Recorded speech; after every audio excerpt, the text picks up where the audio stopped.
ตนะไตรแก้วเจ้าสามประการน้อมเอาคุณพระพุทธเจ้าคุณพระธรรมเจ้าคุณพระสังฆเจ้าคุณพระอรหันตเจ้าอริยสงฆ์เจ้าจุตนจุองค์ได้เมตตาแผ่ปารมีมาปกเก่าเกษาปกห่มรักษาครูบาอาจารย์พระมหาเถระพระเถรานุเถระสหธรรมิกสหพรหมจารีทุกรูปทุกองค์ปกห่มรักษาศรัทธาสาธุชนคนดีโยมพ่อโยมแม่โยมพี่โยมน้องทั้งหลายที่ติดตามรับฟังรายการสารธรรมยามค่ำตั้งสถานีวิทยุ 106.50 เมกะเฮิรตซ์วิทยุ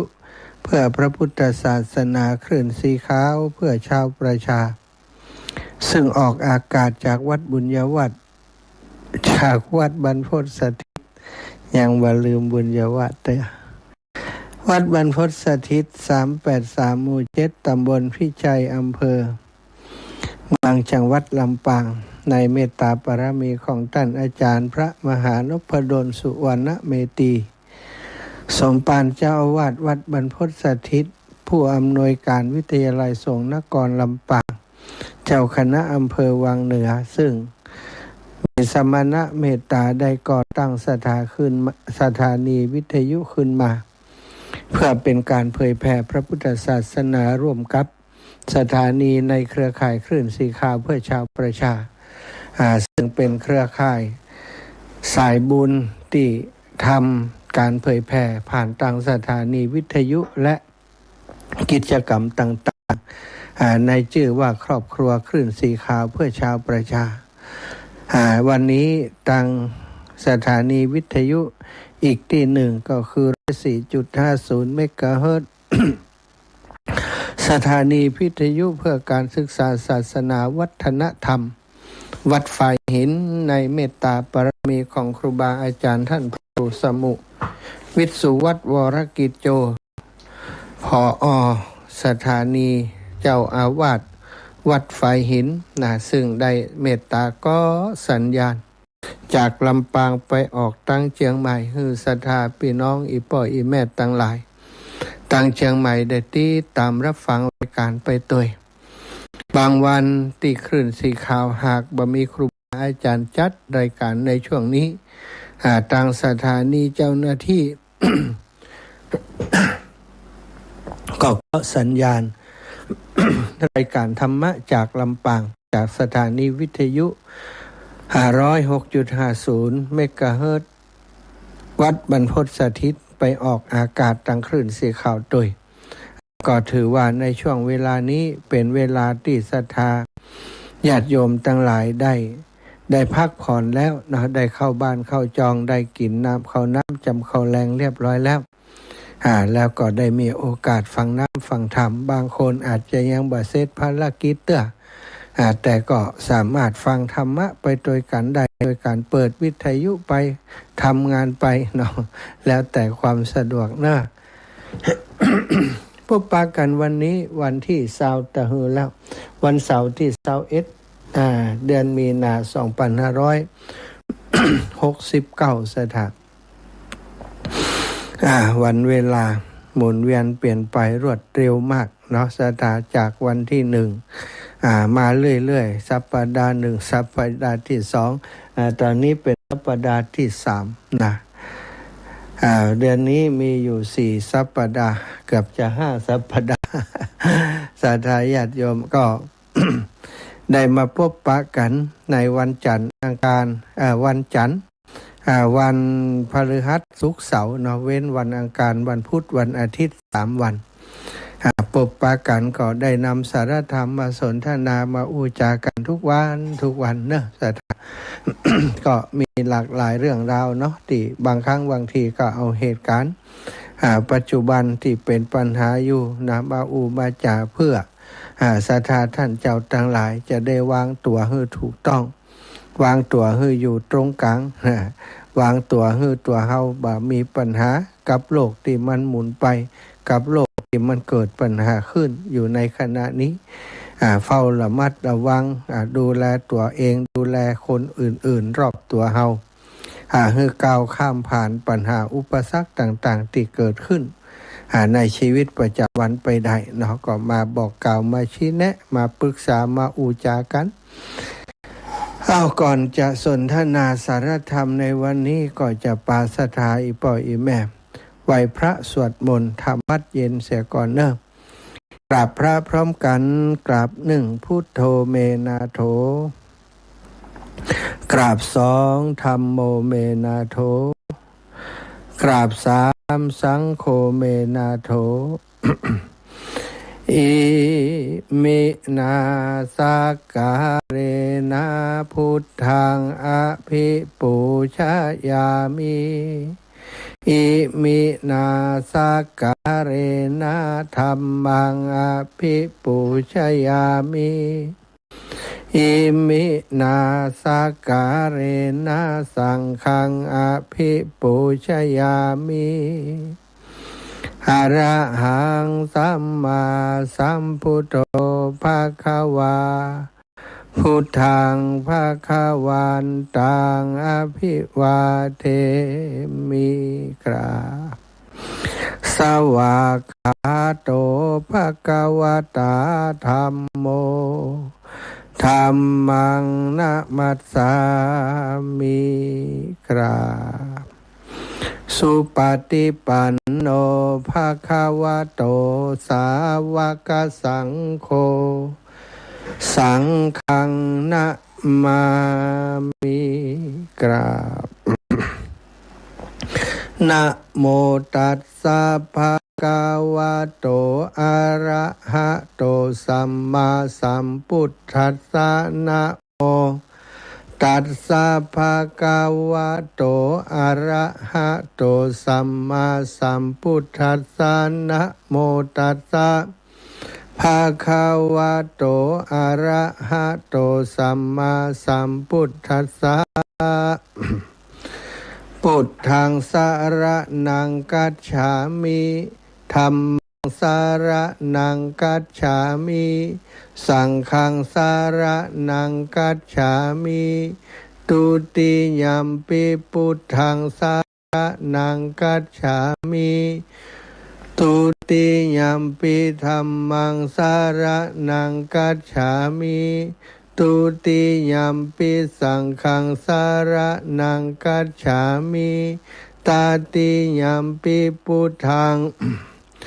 สรณังคัจฉามิ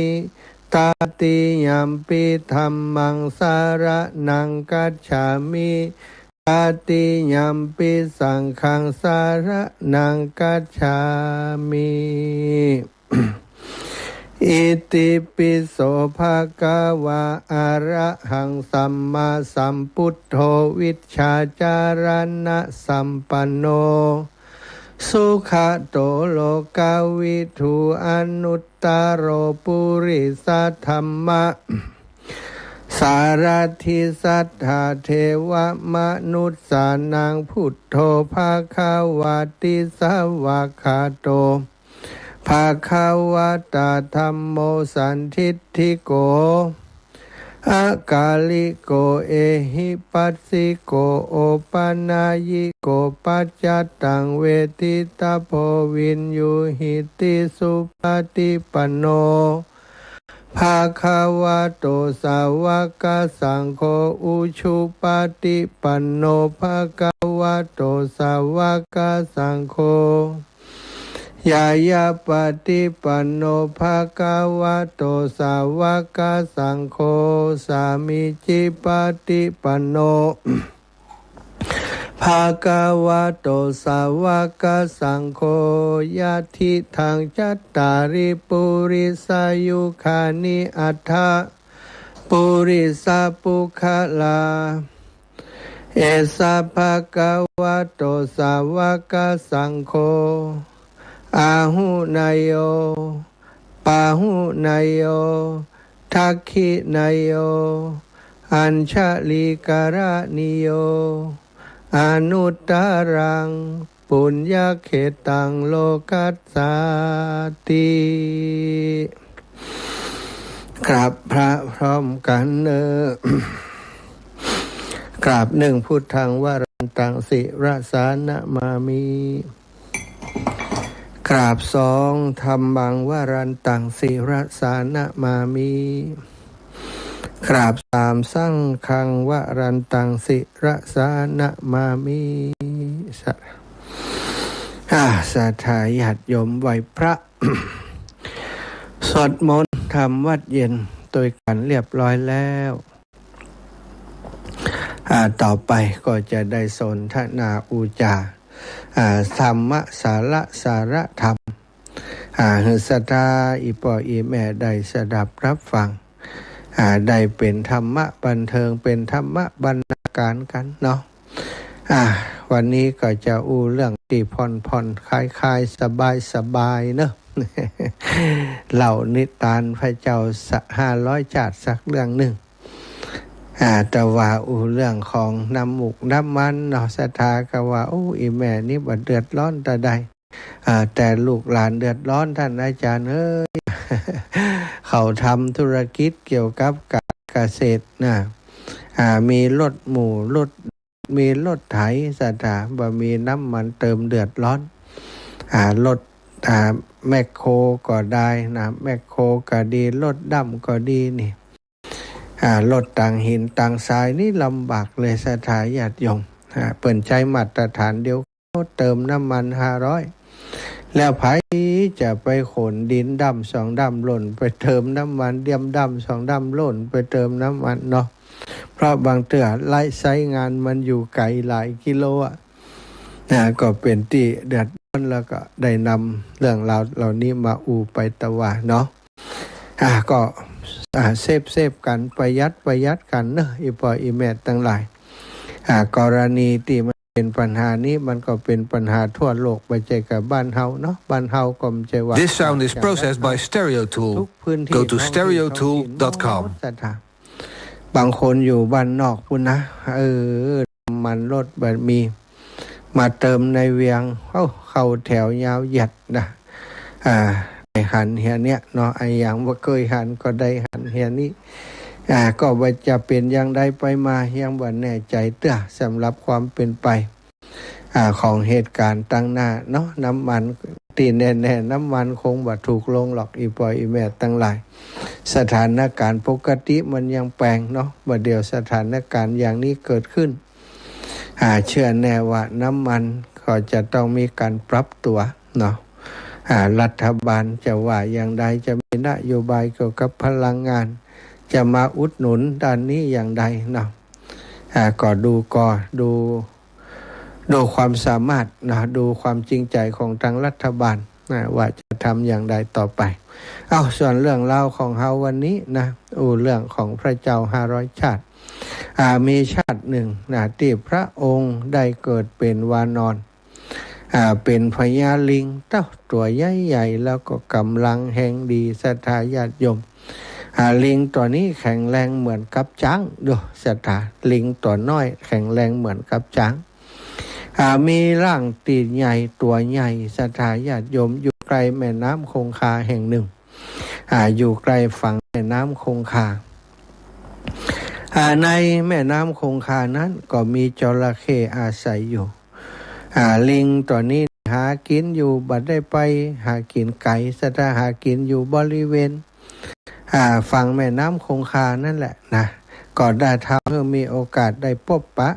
กับจระเข้ที่อาศัยอยู่ในน้ำเป็นประจำจระเข้หากินอิ่มแล้วก็มาขึ้นมาบนตะฝั่งบนหาดทรายนอนตากแดดอยู่ศรัทธาญาติโยมปักเนี่ย นอนตากแดดหันจระเข้ก็หันอยู่เป็นประจำนะก็ตักตายกันสมัยก่อนสัตว์มันได้เนาะก็เลยได้กันก็สนิทสนมกันเป็นพิเศษลิงกับจระเข้นี่รู้จักกันจระเข้นี่มีเมียมีภรรยามีจระเข้ตัวเมียอยู่ด้วยกัน จระเข้ต่อเมียนี่มันก็บ่ได้สามีขึ้นมาตากแดดที่ฝั่งก็มักจะเจอพญาลิงตัวนี้อู้กันสนิทสนมหัวเราะต่อกระซิกกันนางจระเข้นี่ก็เกิดความริษยาศรัทธาญาติโยมความริษยาแต่ก็บ่กล้าจะบอกสามีเนาะริษยาอยู่ในใจถ้าบอกไปว่าเฮานี่หึงนะเฮาบ่หุ่มเมื่อตัวไปอู้กับลิงนะคนละเผ่าพันธุ์คนละเพศกันเธอไปอู้กับลิงเนี่ยเนี่ยไม่ยั้งเนาะจะขางอย่างเอียกันกินเงียบมากินเห็นดีกว่าก็อีหรอกนะแต่บ่กล้าอู้ตรงๆเนาะศรัทธาญาติโยมก็มีอยู่วันหนึ่งได้คิดอุบายหรือว่าจะเป็นเรื่องจริงของจระเข้ตัวนั้นก็บ่แน่ใจได้แต่ก็คงจะเป็นไปได้ถึงสองอย่างเพราะว่าจระเข้มันอยู่ด้วยกันมันก็ผสมพันธุ์กันศรัทธาเนาะตัวผู้กับตัวเมียนี่เนาะ ก็ปรากฏว่ามันตั้งท้องศรัทธา จระเข้ตัวเมียตั้งท้องนะคนเฮาเวลาตั้งท้องนี่อย่างคนอย่างมนุษย์ทั้งหลายนี่บางคนตั้งท้องเวลามีน้องน้อยนี่อยากกินของเปรี้ยวๆอยากกินส้มอยากกินไอ้หยังเนาะแม่ยิงบางคนนี่บ่เคยกินจิ้นกินลาบกินไอ้หยังตอนมีน้องน้อยอยู่ในท้องมีใจใครกินอาหารอยากกินหลับกินซ่าก็มี บางพ่องนี่หันไอ้อย่างที่เป็นเนื้อบ่กินเลยชอบกินอาหารกินผักเป็นไม้นี่ก็ว่ากันไปบางพ่องชอบกินของเปรี้ยวๆของหวานของเผ็ดของเค็มๆอะไรอย่างสะปะสะเป็ดบ่เหมือนกันซะท่าบางทีก็บางคนก็เมาหัวไข่หักนี่คนต้องเนาะลิงตัวนี้ก็เหมือนกันแพทย์ท้องศรัทธาญาติโยม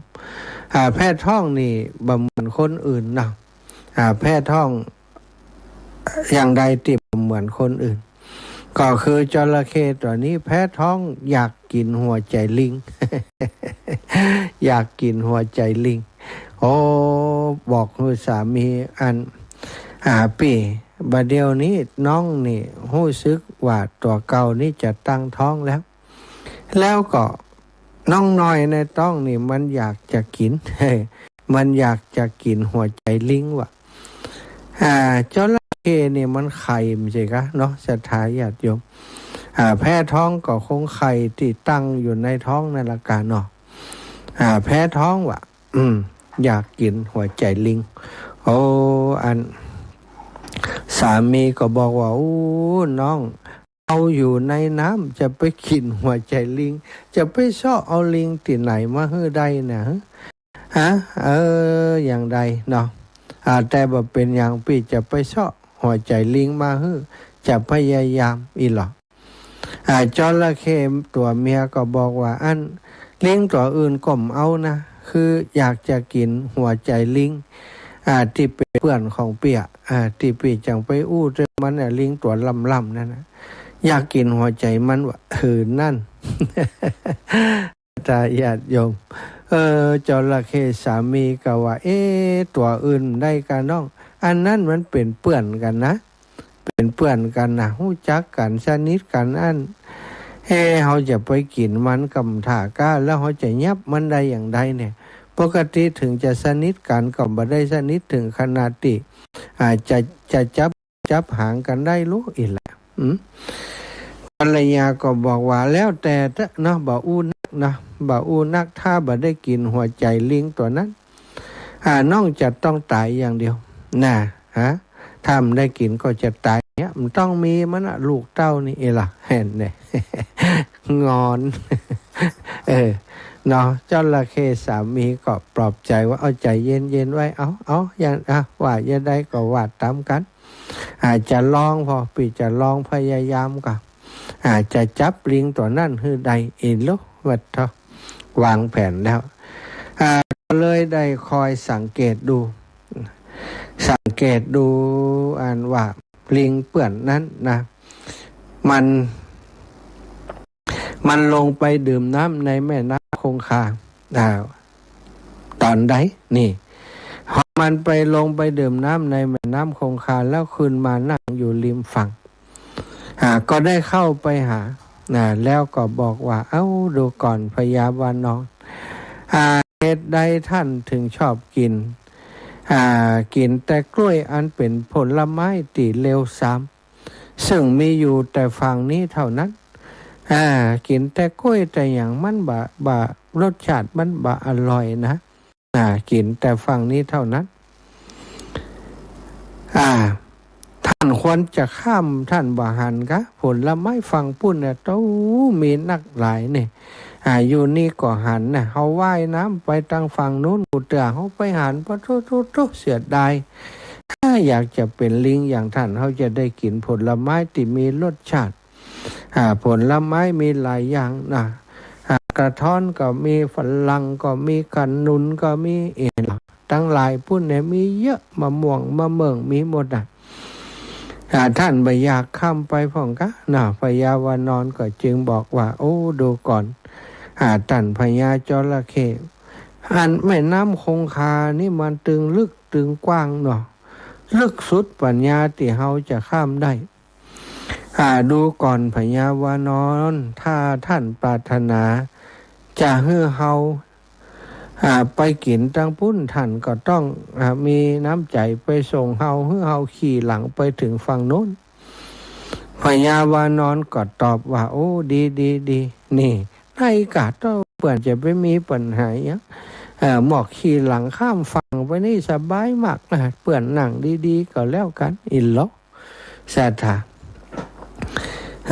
สอนอันความคิดไว้ในใจอย่างใดหมอเนาะทำเป็นอาสาจะเอาเปื่อนไปส่งข้ามฝั่งไปปุ้นศรัทธาญาติโยมเมื่อลิงขึ้นขี่หลังจระเข้ออกไปถึงกลางน้ำพอไปถึงกลางน้ำพญาวานอนก็ทำตัวให้จมลงศรัทธาพญาอันจระเข้ทำตัวให้จมลงจมดำน้ำลงไปพญาวานอนก็จมตัวกันเพราะมันขี่หลังจระเข้เนี่ยจมน้ำแล้วก็ทำเป็นโผล่ขึ้นมาพญาวานอนก็จึงกล่าวว่าโอ้เหตุใดปี่ท่านเปื่อนถึงทำอย่างนี้เล่าทำใดดำลงไปนี่ดิมดีเขาก็จะจมไปด้วยนะนี่อย่างใดนี่ เอาละกรรมนี้ความจริงเปิดเผยแล้วจอพญาจระเข้ก็บอกว่าโอ้ที่เฮาปาท่านมานี่น่ะก็ด้วย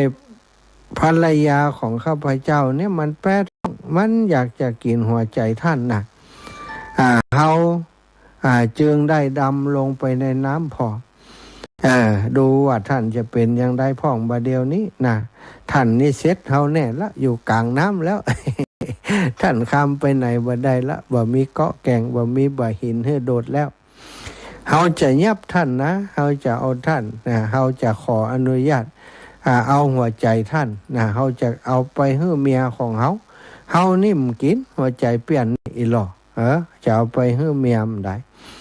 เอาศรัทธาญาติโยมกินหัวใจมันก็คือฆ่ากันนะกันเนาะมันก็ตายนะก็ควักเอาหัวใจไป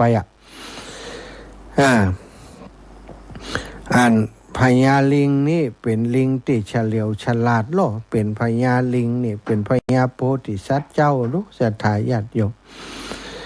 ก็มีความเฉลียวฉลาดอยู่ในตัวนะได้บอกกับพญาจระเข้ว่าเอาทายอย่างนั้นก็เป็นการดีแล้วมีดีเฮายินดีจะให้หัวใจเฮานี้แก่ท่านเพื่อจะเอาไปให้ภรรยาของท่านที่แพ้ท้องนะเฮาเข้าใจอยู่สัตว์ทุกตัวถ้าแพ้ท้องมันถึงอยากกินของที่แปลกๆดีแล้วนะเฮาจะส่งข้อท่านท่านบ่ต้องห่วงแต่ว่าหัวใจของเฮาเนี่ยนะมันบ่ได้ติดอยู่กับตัวนะท่านบ่เหมือนสัตว์อย่างอื่นลิงกับจระเข้นี่บ่เหมือนกันเนอะสัตว์อื่นๆก็เหมือนกันวัวควายจ้างม้าอย่างต่างๆส่วนใหญ่หัวใจจะอยู่กับตัว แต่ลิงอย่างหมู่เฮาทั้งหลายนี่ลิงอย่างเฮานี่จะเอาหัวใจไว้ติดตัวบ่ได้ เพราะไอ้อย่างก็เพราะว่าเฮานี่มันมีโอกาสตกต้นไม้สูงนะโดดข้ามไปกิ่งโน่นโดดข้ามไปกิ่งนี่โอ้มีหันเตือพลาดตกลงมาปะตอมันกัดเปลี่ยนว่ะ เคยบอกจระเข้มันกัดหิ้มตายปะตอถ้าหัวใจเขาอยู่ในตัวท่านแหลวไปแล้วนะเปลี่ยนเพราะเอาหัวอกกระแทกลงมาเลยเนี่ยดีว่าหัวใจมันอยู่กับตัวนี่ว่ะไอ้ยะจุกัน แต่พญาจระเข้ก็เจียดแต่เนี่ยสาธาญาติโยม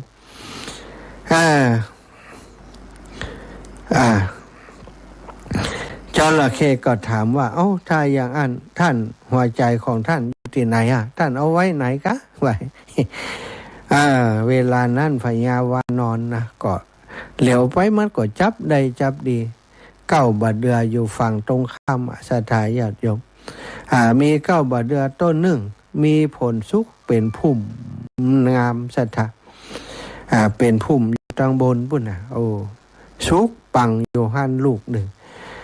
พญาลิงก็บอกว่าหันโลเปิ้นนะท่านหันก็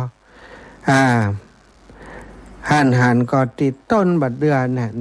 หิมฟังปุ่นเนาะติดพุ่มงามๆนะเขาเอาหัวใจไปห้อยว่าหันที่สีแดงนะติดกิ่งไม้นั่นนะจี้ฮือพอ จระเข้ก็เงินขึ้นไปพอลีตาพอหันแต่น่ะซะทะหันลูกบัดเดืออยู่บนต้นปุ่นชุกบงก็ถ้าจะแม่นแต่นะลิงมันคงจุถ้ามันจุมันคงบ่าได้กึดเร็วเนาะซะทะมันคงจะอู้ความจริงอีกจระเข้ว่าลิงน่าจะอู้ความจริงแต่ลิงเพื่อจะเอาตัวรอดนะไผจะยอมตายก็เรื่องมันเป็นเรื่องเนาะศรัทธาญาติโยมดูก่อนลิงถ้าอย่างนั้นท่านจงฮื้อหัวใจแก่เฮาจึงจะทำให้ท่านเฮาจึงจักบ่ทำให้ท่านตายก็บอกว่าถ้าท่านเอาหัวใจให้เฮาเนี่ยเฮาก็เนี่ยให้ท่านตายแต่ถ้าท่าน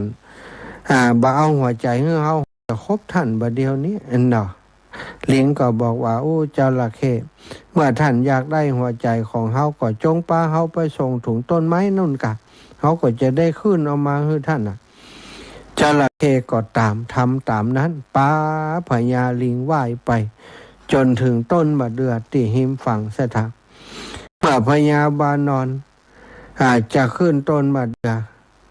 ก็ได้เหยียบหัวจระเข้กระโดดขึ้นไปต้นมะเดื่อสถาญาติโยมแล้วก็ขึ้นไปอยู่บนเก้าไม้เดือปุ่นนะหนังบนหง่าหันยิบเด็ดเดือมากินเด็ดกินสถาจนอิ่มแล้วก็ลงมาตั้งลุ่มเปลี่ยนจระเข้ย่ำไปไหนเถอะกาตั้งตำบะเจ้าจนถึงแรงนี่ ท่านมาอยู่อย่างนี้เนี่ยอันจระเข้ก็ว่าโหในท่านว่าจะเอาหัวใจให้เฮาไม่ใช่กะว่านี่แน่สหายสหายจระเข้ท่านเข้าใจอย่างพิษไปหรือเปล่า ท่านเข้าใจพิษเสร็จแล้วตัวของท่านใหญ่บ่ได้นี่นะใหญ่แต่ร่างกายแต่หานปัญญาบ่ได้แล้วก็บอกว่าผลไม้เราใดที่ท่านแสดงว่าอยู่ริมฝั่งสมุทรคือมะม่วงลูกว่าลูกขนุนผลไม้เหล่านั้นมันบ่ควรแก่เฮาทั้งสิ้นต้นบะเดือของเฮานี่แหละดีกว่าท่านจระเข้สรีระร่างกายของท่านใหญ่โตก็จริงแต่ท่านนี่โง่เขาเบาปัญญา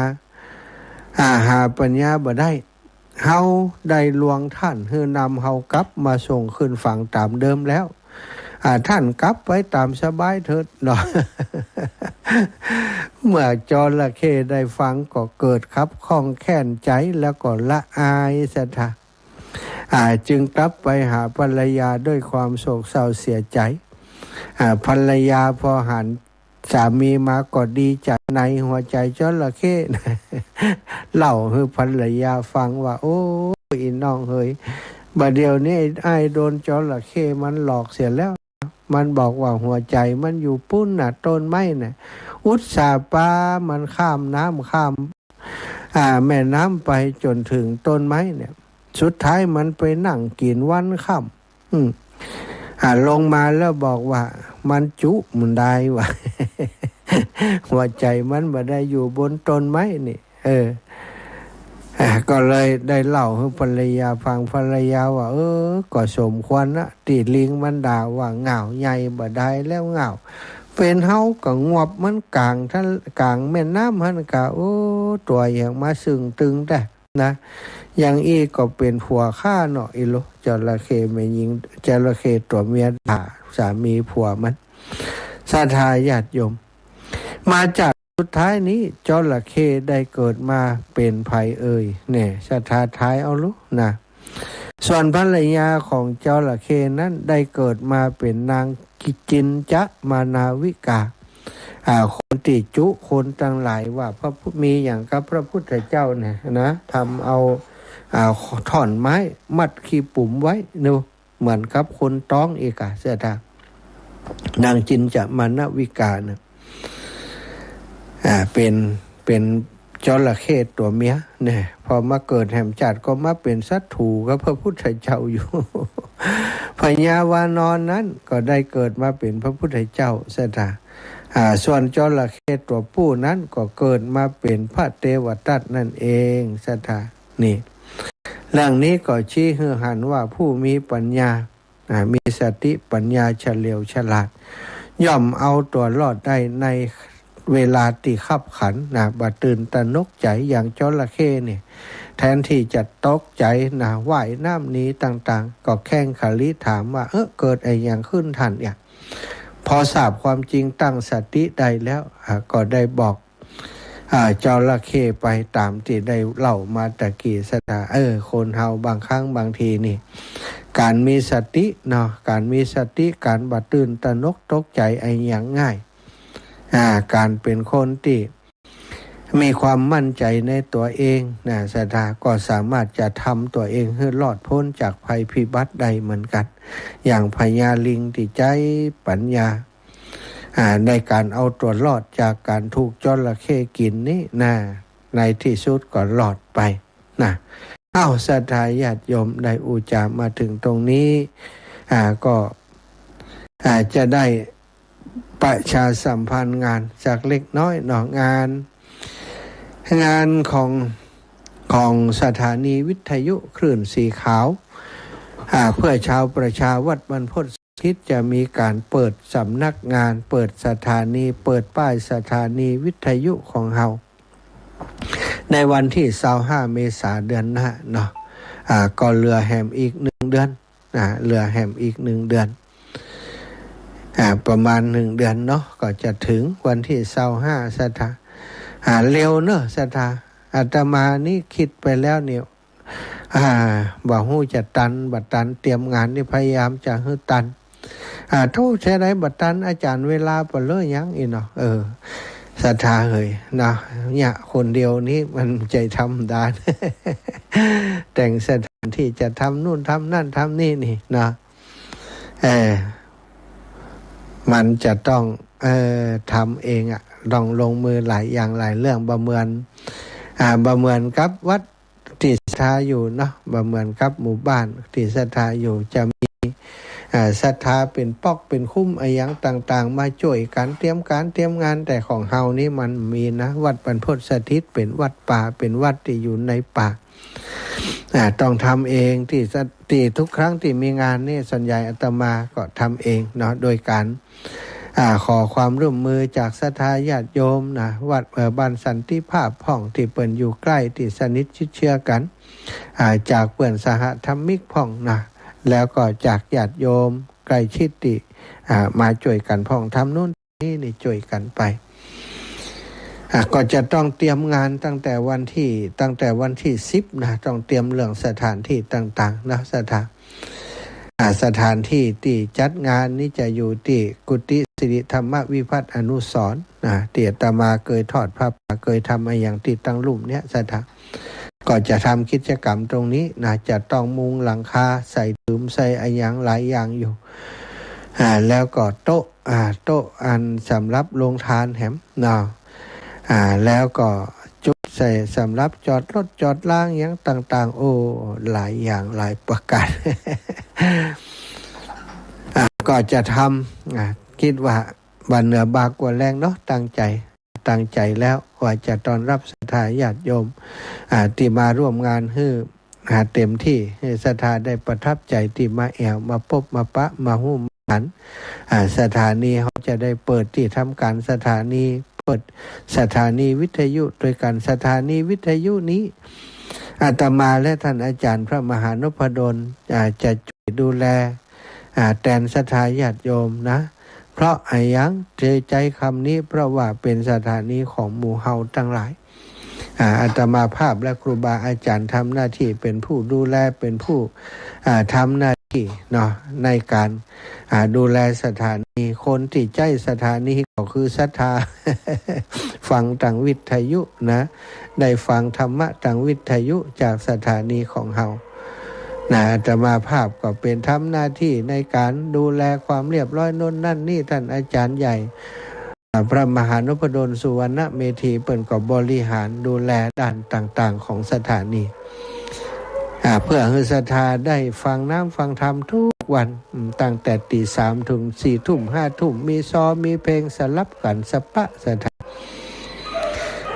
ก็หวังว่าศรัทธาจะมาร่วมบุญกันนักพี่น้องลำปางเฮาทุกคนนะถือว่าเฮาเป็นเจ้าภาพร่วมกันเฮาเป็นเจ้าของร่วมกันวันนั้นเราจะต้อนรับแขกที่จะมาจากตั้งเชียงใหม่ตั้งเชียงรายตั้งลำปูน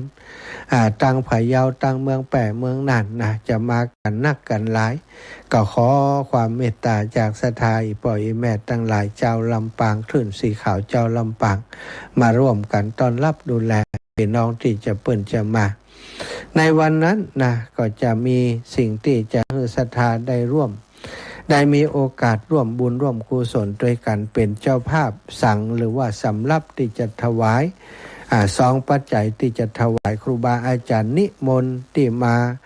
กะละวะดำหัวตลอดถึงร่วมพิธีสองช่วงเช้านะถอนพิธีสืบชะตานะแล้วก็เปิดสถานีตลอดถึงไปจนถึงถวายกะละวะดำหัวครูบาอาจารย์นะก็จะเป็นถวายปัจจัยกับครูบาอาจารย์ที่มากะละวะเป็นเนื้อนาบุญเฮาได้กะละวะดำหัวนี้รูปละ 1,500 บาท1สังเนาะ 1,500 บาทศรัทธาญาติโยมโอ้อีแม่หมู่บ้านอีแม่อยากจะเป็นสักสังหนึ่งก็ร่วมกันมาสัก10 คนก็ได้15 คนก็ได้นะคนละ100นี่15 คนนะซึ่งก็มีหลายคนทำอย่างนั้นนะอย่างโยมแม่สวัสดิ์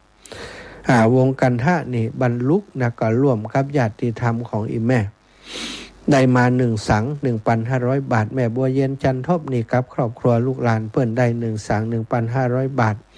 แม่ยาจันเรือนใสนะบ้านเวียงตะการนะสันปะตองเป็นเจ้าภาพพร้อมครอบครัว 1,500 บาทโยมน้องสมจิตอินทรวิจิตพร้อมแฟนคลับนะศรัทธาญาติโยมพี่น้องบ้านฝ่อนบ้านตาศาลาหลวงปงแสนทองได้2สังนะ2สัง 3,000 บาทเนาะล้อมสมควรใจน้อยพร้อมกับญาติธรรมพี่น้องนำโจประจำก่อน1สัง 1,500 บาทแม่ย่าเล็กปาวลีอินสุวรรณ1สัง 1,500 บาทแม่อุไรวันอภิธัญญากร1สัง 1,500 บาทโยมน้องสมพรรัตนังปาเมือดสันทราย 1,500 บาท1สังแม่ศรีนวลวงชุมพู1สัง 1,500 บาทแม่อำพรบุญหมื่น1สัง 1,500 บาทแม่สุขคำปาแล้ว1สัง 1,500 บาทแม่แก้วโทนาบุตร1สัง 1,500 บาทป่อเจริญพรป่อเจริญพรบ้านหนองลม1,500 บาทนะวันนั้นอีป่อชื่อยังได้ยินเปิ้นว่าเจริญพร อาตมาก่อนลายรู้แล้วถามชื่ออย่างเจริญพรนะนึกว่าเปิ้นอันเจริญพรทุเจ้าแต่เปิ้นว่าชื่อเปิ้นเจริญพรจริงๆเจริญพรแม่ละอ่อนขวางเป่าแต่คืนไปเจ้าแม่โอนขึ้นไปแล้วเด้อแม่ โอนตังก็บอกให้ลูกละอ๋อเจ้าเจ้าอีแม่หอมอย่างก็หอมสถานีกะหอมที่วันนั้นน่ะก็ที่ดอยเทนโนนนะอ๋อไปโน่นอ๋ออีแม่มได้ใจนี่กำเตียแหละเจ้าไปแค่นี้ที่กลัวขี้ดอกออกไปก่อขี้ดอกออกถ้าจ่ายแหมวันนี่ออกแน่นี่ฮะอีแม่สบายดีเจ้าสบายดีไอ้นานเขาไอ้นานเขาลดหรือก็แต่ว่าก็ไปหาหมอแล้วยามากินมันเจ็บแอวเจ็บหัวเข่ามันเจ็บแอวมันร้าวลงหัวเข่าไปแล้วกระดูกทับเส้นแอวนี่นะเนาะส่วนใหญ่จะเป็นอย่างนั้นนะแม่กระดูกเขามันนี่นะมันสุดมันพรุนละเนาะทำให้เส้นกระดูกมันดีไปละเป็นกระดูกพูนเนี่ยใจเป็นกระดูกพูนแล้วก็แค่เจ็บเนี่ยไปถอนไหนก็ไม่ได้เป็นไปถอนต้องไปที่สีพาดก็ได้หัวเขาว่ามันเฮียนคนละอย่างมาแล้วล่ะอีเนาะแล้วกับเป็นแนะนำให้ไปที่ลุ่มพันแถมไปที่คลินิกลุ่มเป็นที่สีพาดนั่นแหละอาจารย์น้อยเหมือนกันกับบักข้าวออกคือกัวรออาจารย์ใหญ่แม่นัดเป็นวันพฤหัสหรือแม่เด้อแม่นะบอกไปเสี่ยงนักอีกอันนั้นไปนะยังเจ็บตัวผมได้นะเจ็บหัวเข่าเนี่ยดิวก็ขึ้นรถไปยัง28,000ก่อนไปหันยากระดูกกระหลังนี่แหมรถนึงยากระดูกพูนเนี่ยที่ยากระดูกพูนแล้วเป็นมาเอาเคลออกข้างได้เปิ่นกว่าวิปัสสนาเนาะพี่ซี่ก็เจ็บผอมไปแล้วล่ะน้ำหนักลงไปแล้วกินสักบารามเคลมันบดีเนาะมันจับใส่แล้วมันเจ็บแล้วก็แปรงฟันแล้วก็มันเจ็บแบบมันมั่นไปค่ะเจ้าดีละเน่เจ้าสัตว์ตู้นะแม่นะกับว่านานแล้วนะเอาบุญรักษาแม่บุญรักษาเจ้าเล่นปอนบุญให้แม่ฟังเด้อเจ้าสัตว์ตู้เจ้าโอ้แม่ย่าล่าอ่อนขวางเป่าพรุ่งนี้ไปให้กำลังใจเจริญปอนเนอขอบคุณแม่สุทัศน์จากแม่วางเนาะก็ได้ร่วมบุญหอมบุญมากับสถานีแฮม100 บาทอนุโมทนาบุญให้กับอีแม่เนอะศรัทธาญาติโยมเปิดสายแล้วนะ0808844173 08088441730808844173โทรมามาจ้ามาสนทนากันได้นะรายงานผลการรับฟังหรือจะสนทนาจากันเรื่องไหนจะสอบถามกันเรื่องใดก็เจริญปอนได้จากันได้ถวายความเคารพครับท่านอาจารย์ตุลุงจ้ะอาจารย์ผมเคยเจอนะประมาณสัก50-60 ปีแล้วไม่งั้น40 กว่าปีแล้วไม่มีเลยครับท่อนล่างแต่ก็ไม่มีผู้หญิงขอทานอยู่วัดคิดแต่เขาไม่อยู่วัดเขาไปเช่าขอทานนะจ้ะก็ไม่มีเขาไม่มีเลยตั้งแต่คนขาขึ้นมาเลยไม่มีขาแล้วก็มือก็ไม่มีคนยันหัวไหล่เลยไม่มีเลยอาจารย์โอ้ยประมาณถ้าอยู่ตอนนี้ประมาณ65นะครับก็จะไปแล้วแหละหน้าตาดีแต่ยังดียังไม่ว่าเขาเจ็บวิบากกรรมเนาะวิบากกรรมเขาไม่หมายครับสาธุครับตุลุงศรัทธาญาติโยมเนอะวันที่25นะตะกี้สำหรับโต๊ะจีนนี่ก็ตอนนี้ได้5 โต๊ะแล้วนะโต๊ะจีนโยมน้องสมควรใจน้อย1 โต๊ะนะแม่จันเดินใส1 โต๊ะแม่ยาเล็กปาวลี1 โต๊ะแม่บัวขาวลังกาปอนแม่บุญเทียมใจกับ1 โต๊ะแม่อำพรบุญหมื่นนะ500 บาทนะจะรวมบุญนะโต๊ะละ 1,000 บาทเนาะตอนนี้ก็ถือว่าได้5 โต๊ะแล้วศรัทธาญาติโยมภัยจะร่วมให้ร่วมห้อมเป็นเจ้าภาพร่วมกันก็แจ้งบอกมาได้จะทยอยจดแล้วก็ประกาศชื่อเสียงเรียงนามไปเรื่อยๆเนาะ6173เจริญปอนรับแล้ว จ้าโอนตังไปเท่าไหร่อีน้องโอนมาแล้วอีแม่น้องอีน้องโอนมาแล้วกลับกรุงเทพหรือยังกลับไปแล้วจะมาได้วันเดียวท่านต่อคนได้แตนอยู่มาเจ้าก็มันบอกค่อยดีเนาะบอกค่อยดีขึ้นวันเรียนเมษานี่จะไปให้วงบ้านนะถ้าอันพวกงานดำหูก็ถ้ามันมาก็นอกเจ้าอีแม่ก่อยว่ากันเนอะหอมกำหน่อยมันต้องหอมนักเอาไว้ใจไว้อย่างอินดูอีแม่อินดูอีน้องเขาเนาะปูลมใจของตาตาเจ้าเพิ่งท่านนะเจ้าจะได้ก็ขอสาตัวแล้วกันเนอะสาธุเจ้าอีแม่แม่โยมแม่วันนาสาธุเอ้าแม่ยายพรนี่วันนี้ยังจะโชว์ยาวเลยโหก็มันหลมง่ายายสถานนี้ตั้งจะดี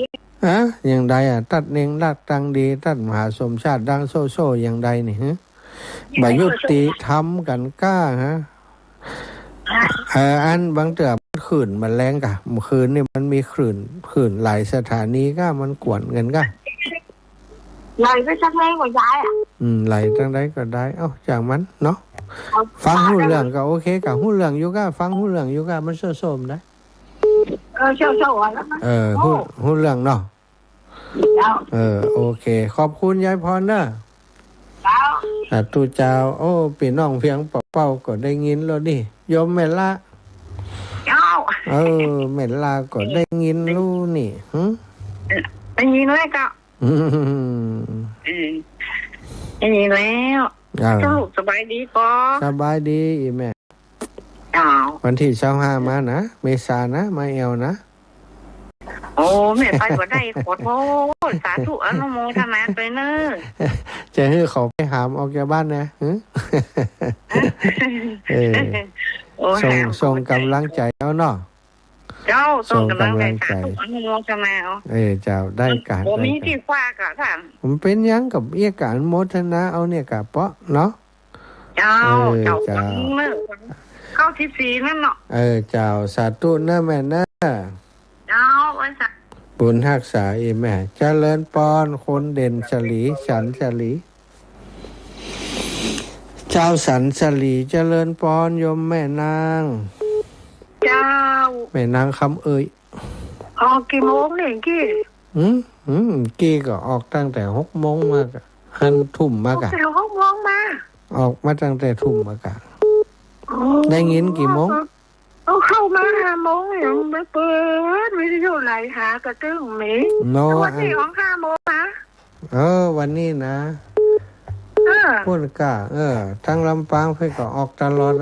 ปุ่นเปิ่นเข้าไปนะกะก็เดี๋ยวว่าออก5 โมงมาแม่เข้ามาเดียวนี่ได้ยินกันเลยจัดแต่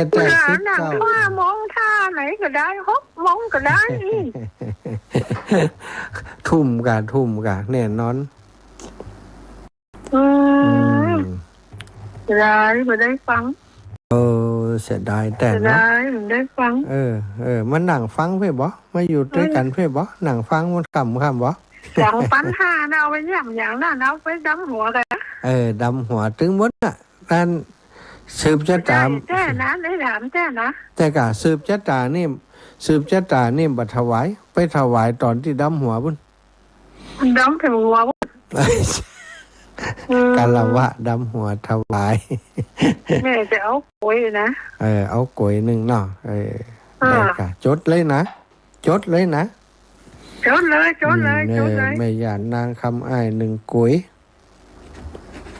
แม่นาจดเลยไม่กลงฟังมาเดียวนี่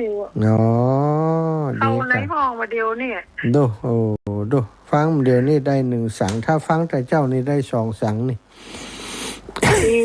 ทำไมเจ้าแล้วออกก่อนน่ะเจ้าก็จะออกแค่ว่าเดี๋ยวจะถามว่าใครจะจัดก่อนวันผูกถามเจก่อนใจก็อิดละเหมือนกันนะมันสลืมสลือนะถ้าจัดรายการแล้วในต้องตื่นตี 2 กึ่งจัดตี 3 ถึงตี 5น่ะ เดี๋ยวเอา5 โมงอย่างวันนั้นที่แม่ป้านั่นตีแม่ป้านั่นมันบังเอิญว่าเปิ่นบอกให้ออกต่อไปแหมชั่วโมงนึงอีกอะก็ออกแหมเจ้าสัตว์ตู้เวลาหมดแล้วไม่อยากเจ้าบุญฮักษาญาณเนอจ้ะเจ้าแม่ญาณนางคำอ้ายสันสลีเวียงป่าเป้านะศรัทธาญาติโยมท่านสาธุชนทุกคนทุกท่านเวลาหมดเวลานำรายการจากลาไปก่อนเนอจัตตารโอธรรมาวัฏันติอายุวันโนสุขังภะลัง